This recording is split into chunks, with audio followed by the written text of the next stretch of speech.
With Sea Viper coming out on the horizon and Capcom Cup is also on the horizon, Capcom decided to do a weird tactic, locking their streams in the Capcom Cup behind a pay-per-view paywall.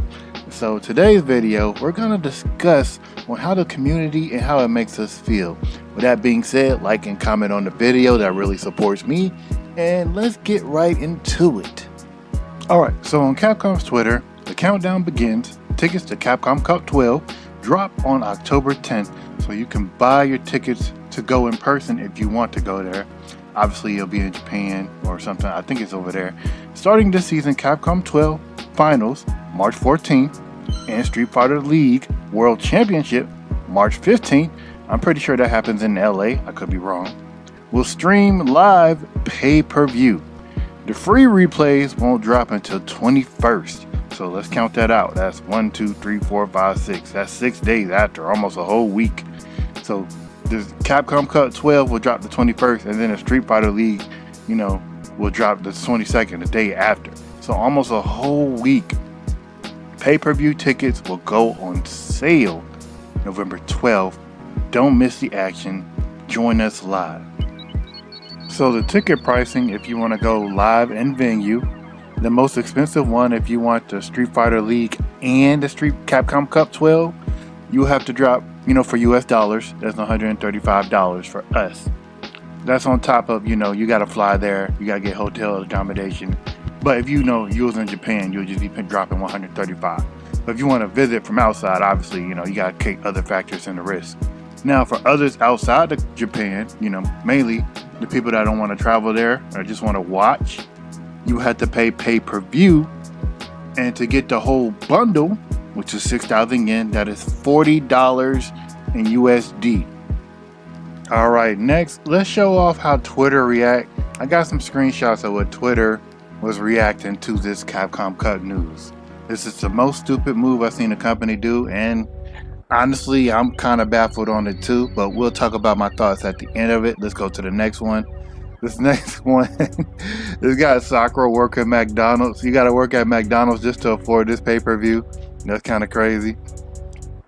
Next one, we got the Mani. Is PPV where it barely works in combat sports? What makes you think it's going to work for you? And there is a little truth to that. Mighty Keith, the one who be making, that guy. This has to be the joke. True Underdog, the MK content creator. I'm pretty sure y'all seen this video. It costs the same price to watch in person. Nah, I showed him the price already back there in the last part of video. Orbit, you guys will at least have to get ad revenue from me watching. Now you get nothing. This is ugly business right here. And agree. I know Street Fighter 6 in Japan is huge. It'll be happily pay-per-view. And been doing it for years actually. But Street Fighter cannot survive on Japan alone. The rest of the world needs to be catered to as well. This will hurt growth and reputation for the company. Now, a lot of truth, a lot of outrage, a lot of people are upset, and validly so. We already been over the prices. I'm not too keen on dropping $40 just to watch high-level Street Fighter 6. All other, events, you watch high-level Street Fighter 6, it's throw loops, it's advanced gameplay, it's very hype sets, and that's what makes it so amusing to watch. But to drop $40 just to watch it, when I've been used to watching it for free, is kind of different. Now in Japan, apparently they already been doing pay-per-view stuff, so this is how they get their money. But to try to expand it globally,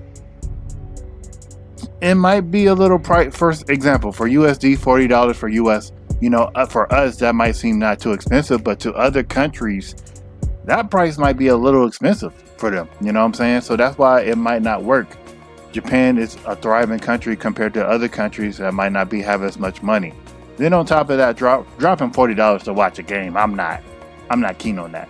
I'll probably drop $40 to watch a live sporting event before I watch a video game on a live sporting event. Then again, everybody's got different on their money, their value of money. Somebody might think this is $40 well spent, and I'm like, this don't seem like $40 well spent. That can go to more DLC, that can go to more costumes, that could go to another game, that could go to the stock market to earn more money. It's however you put your price on that $40. And I feel like $40 can go a long way somewhere else versus watching high-level Street Fighter content. And then on top of that, their streams always, if you've been in a Street Fighter League stream or a Capcom Cup stream, I'm pretty sure you was in Capcom Cup 11 stream. The stream had a lot of ads. I don't know how you feel about it, but that's just how it is. It has so many ads in between matches. It was like 3 matches, ads. The chat was just, oh my gosh, I don't know what's up with fighting game chats. I need to make a whole separate video on that. But the chat was toxic. Anytime a female was on the commentary, the goonings was just gooning, or either they were just, I don't know what's wrong with it. It's like the people didn't touch grass. Whatever. That's a whole different topic. But the main thing I just want to point out is, I feel like they should lower the price. In my honest opinion, $40 is not worth that experience or Capcom Cup stream. In my opinion, if they were to lower the price to maybe $15, it wouldn't feel egregious. If they lowered the prices, maybe there wouldn't be this much outrage. Maybe ease us into it. Don't just charge us full-blown $40. Ease us into it, and then maybe there won't be so much outrage. We'll see how this goes. We'll see if this is the new standard for fighting games. Like, we already know there's fighting game money, like Saudi Arabia bought Evo, but we'll see how this goes. With that being said, comment down below what you think. I talked long enough. Have a good day.